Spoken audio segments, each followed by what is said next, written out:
I don't know if you've noticed, I have the most like bubbly, happy personality. Yes. People are attracted to that.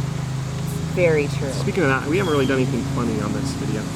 You're right. This is like a really boring I'm excited video. to see if anybody watches Wah, it. wah, It's more informational, but hopefully it's information that you wanted to hear. Hopefully it gives you a little bit of insight to being on the road full time. If you're thinking about doing it, it's worth it. Live your dreams.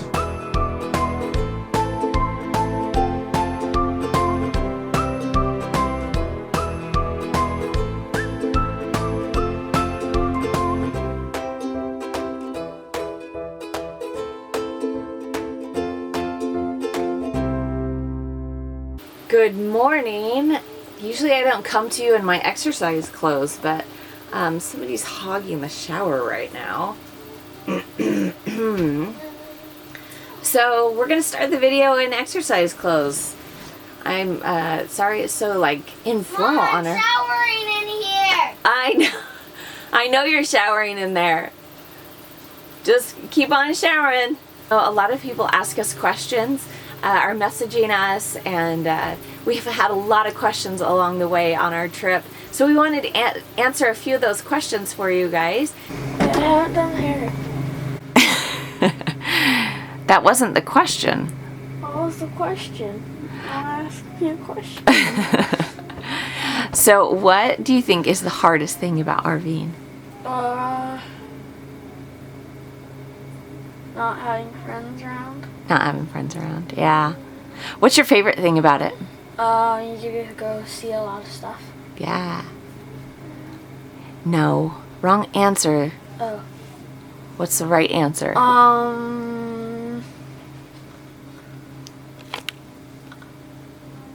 Spending time with my dad. Nope. With my mom. Yes! Yeah, Oh, that's okay. actually the answer I was looking for. It's cold. Don't run. You may have run out of hot water. You've been showering for like 10 minutes. This may be one of the things that I miss most about living at home. Long hot showers. Well, good thing I'm done. Madeline's out of hot water, and that means I don't get to shower yet. Hi Maya. Let me just start out by saying how beautiful you look today. A lot of people want to know what a teenage girl thinks is the hardest thing about living in a fifth wheel full-time with a family of 6 and 2 dogs. What would you say is the hardest thing? First of all, I don't really like dogs, so that makes it worse. The dogs are up in your face for sure. We had the dogs before we had the fifth wheel, so we stick with the dogs. We're loyal to our dogs. Hi Jada. Jada's deaf. What would you say are some of the things that you've liked about this trip? I like it when we get burritos. Okay, you like burritos. Yeah. Anything else? I like going to the mall. Okay, we get to go to malls in a lot of different cities. We get to see what the H&Ms look like all over the country, don't we? They all look That's the amazing. same. They all look the same, which gives you a sense of peace and because there's some No. stability in your life. Is that what it is? No. Okay. Anything else you'd like to say to the people? No. Okay. Reese, 16 years old, lacrosse player, likes to shop at places where the clothes don't fit his father to spite him. H&M being the main place. H&M, we really shouldn't be going Have off this conversation. Yeah, a we lot. shouldn't be going on this tangent because this is a Q&A. This is a daily conversation. It's not about how H&M doesn't make clothes for large people like father. A lot of people out there are wanting to know, for a 16-year-old, 15, 16-year-old that's living on the road full-time with his family, he's been in the RV for 11 months now. You got a lot of experience with this. What would you say is the hardest or some of the hardest things of living in a fifth wheel with your family? Missing my friends, not having any on the trip, and missing lacrosse seasons. Yeah. Those are big sacrifices. Reese made a big sacrifice on the trip, and he skipped. If you guys don't know, lacrosse usually goes year-round. There's different seasons. So he skipped 3 total seasons so far, right? Yeah. Have you made any friends on the road? Not like good friends. I already had them.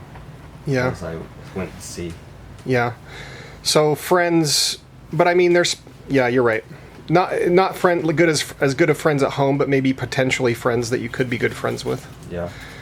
When we were in California, with the Gendons, so there's been some people that you've been in touch with that maybe there'll be friendships that you have, but it's hard to make really good friends on the road, I think, especially for you. Anything else you'd say is not for you, but for younger people? Okay. What would you say are some of the good things about living on the road? Is there any positives? No. Okay. That concludes our interview, everyone. All right. The positive is, Okay. all the positives that they probably already know. Well, tell me some. You get to see things. See new things? Yeah. Thank you. I appreciate your time, Reese. So can you tell me the hardest thing about RVing full-time? That I have to share a bed with Maya. That you what? Had to share a bed with Maya. Sharing a bed with your sister, yeah. Because she likes to kick in her sleep, huh? Yeah, so you guys have a queen bed that you share, huh? And she puts her head on one side and you put your head on the other side, huh? So her feet are always kind of kicking you in the face. Yeah. I couldn't go to bed last night, guys. Yeah. Can you tell me the thing you love most about RVing full-time? That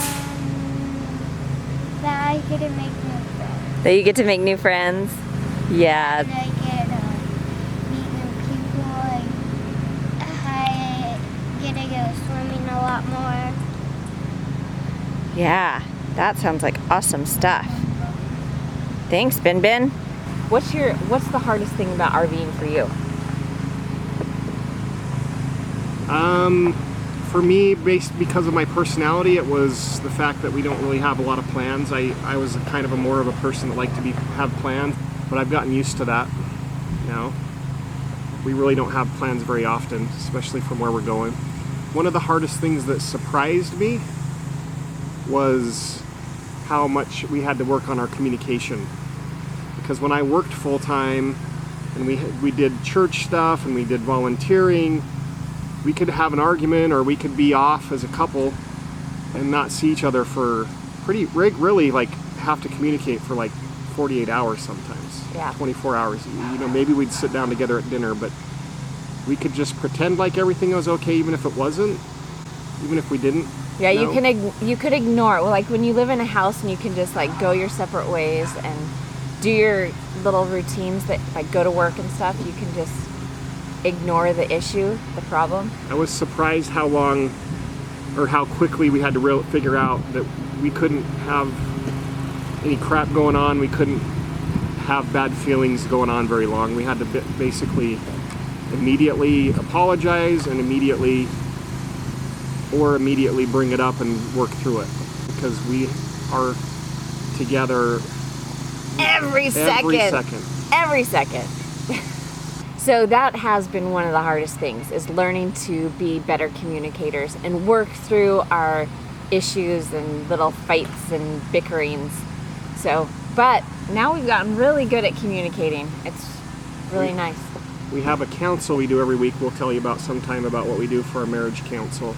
We do it on Wednesday nights. I think it's helped us a lot. Yeah, that has helped a lot. One of the hardest things for us as well was decision fatigue. So when you live in a house, you just have this like set routine. You get up at a certain time, you go to work on these certain days, you hang out with these certain friends, you have dinner at this time.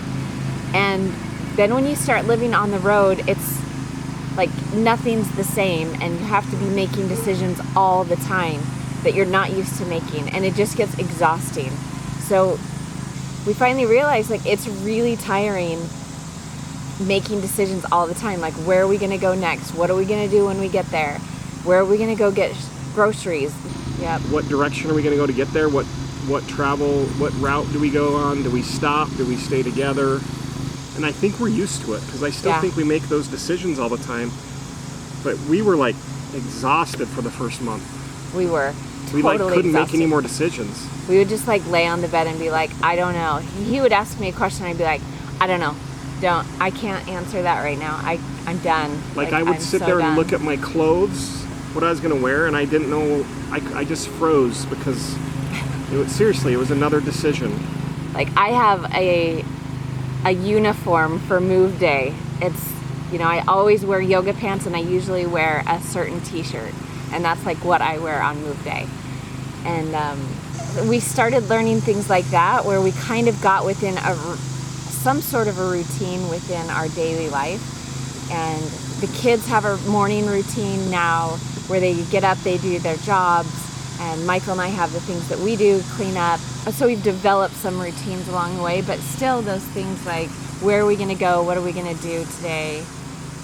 What are we going to eat? Where are we going to grocery shop? Those things are all still there, but finding some sort of routine within Whatever we can. in the places that we can is nice. Control what we can.